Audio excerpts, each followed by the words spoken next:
سڵاتان لێبێت بەڕێستان وەکو بەشداربوویەکی دیپلۆمی وەرگێڕان باسی ئێوەتان کرد کە پێشتر ئێوە بەشداری 6 کۆرسان کردووە.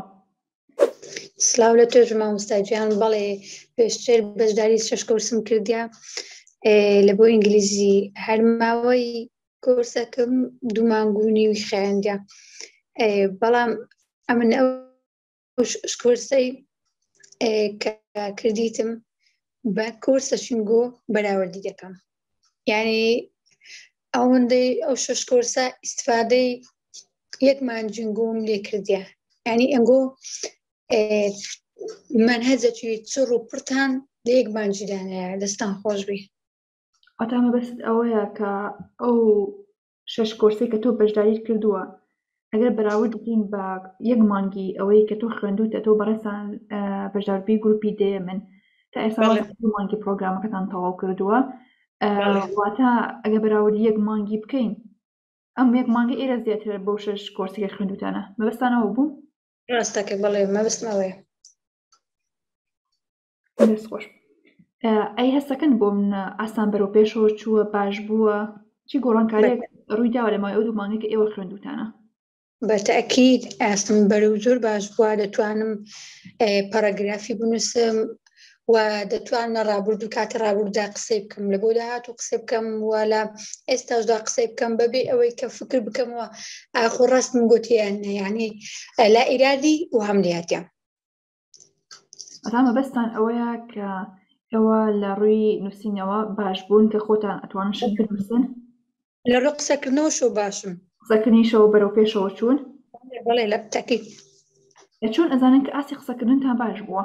یعنی پێشتر کە قسەتان ئەتانتوانی بە ئینگلیزی قسەکەن پێشتر؟ وەڵا پێشتر 2 کەلیمەم دەگوت، سەری سێم نەم دەتوانێت ڕادۆستان دەمەک فکرم دەکردەوە کاتی ئێستا نا قسەی دەکەم، یعنی پێویست ناکە ڕێخستنیشی لە بۆ بکەم. زۆر جاری وا هەیە لە خۆمەوە دێرم بەس ڕاستیش یعنی کە بەڕاستی دێرم. واتە ئێستا مەبەستان ئەوەیە کە ئەتوانن ڕستە دەرببڕن بە شێوەیەکی لائیرادی نەک ئەوەی کە ئێوە فکری لێ بکەنەوە. بەڵێ بەڵێ.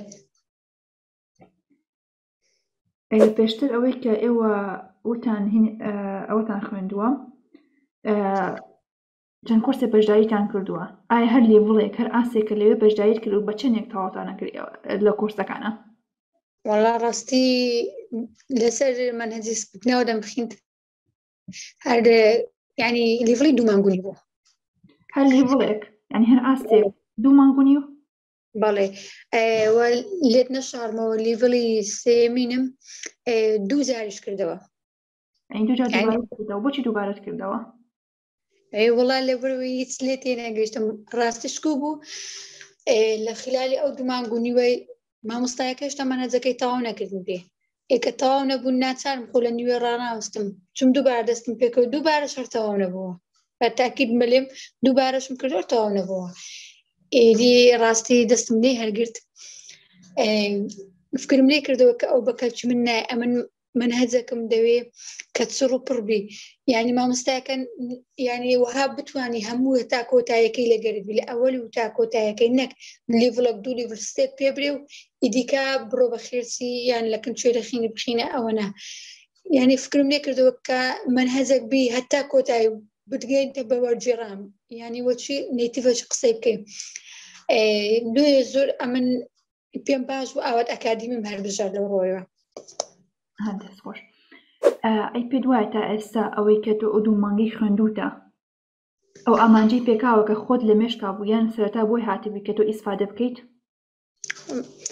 ئەوەلەن تەوەقعم نەدەکرد کە ئەوها زوو قسەی پێ بکەم، بەڕاستی کەم 6 کۆرسشم کردیا هێشتانیش ینی تەوەقعم نەدەکرد کە ئەمن وها بە ئاسانی لە 2 مانگاندا بتوانم قسەشتی بکەم بەبێ ینی کێشم هەبیتن.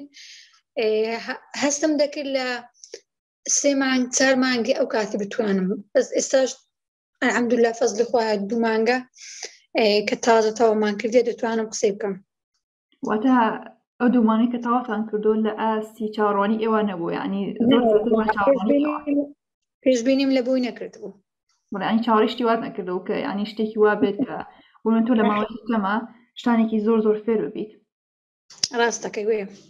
ئەی لە ڕووی گرامەرەوە هەنێ تەلەبە یعنی بڵین زۆرینە نەک هەنێ تەلەبە فێربوونی زمانی لە بەرچاو ئەکەوێت لەبەر ئەوەی کە گرامەر زۆر سەختە.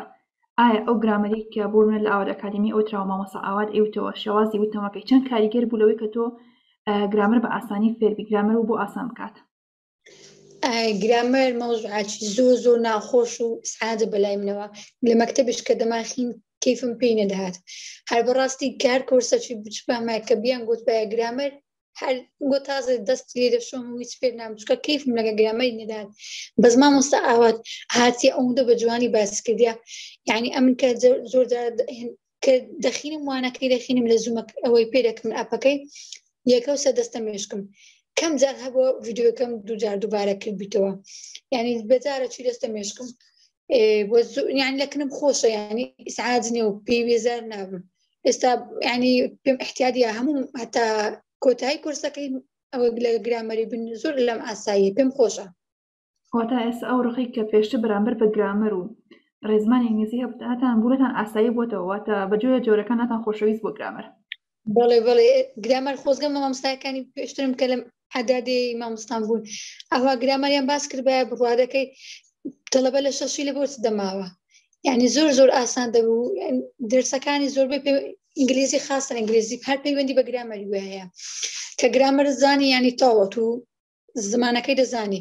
ئێستا کا من بە بۆی مامۆستا ئاواتی شەرحکردنەکانی وی گرامەرم لە خۆشەویست بۆ لەکن ئاسان بۆ زۆر پێم ئاسانە. دەست خۆش بێت زۆر سپاس بۆ وتەکان لەسەر پرۆگرامەکە زۆر سپاس.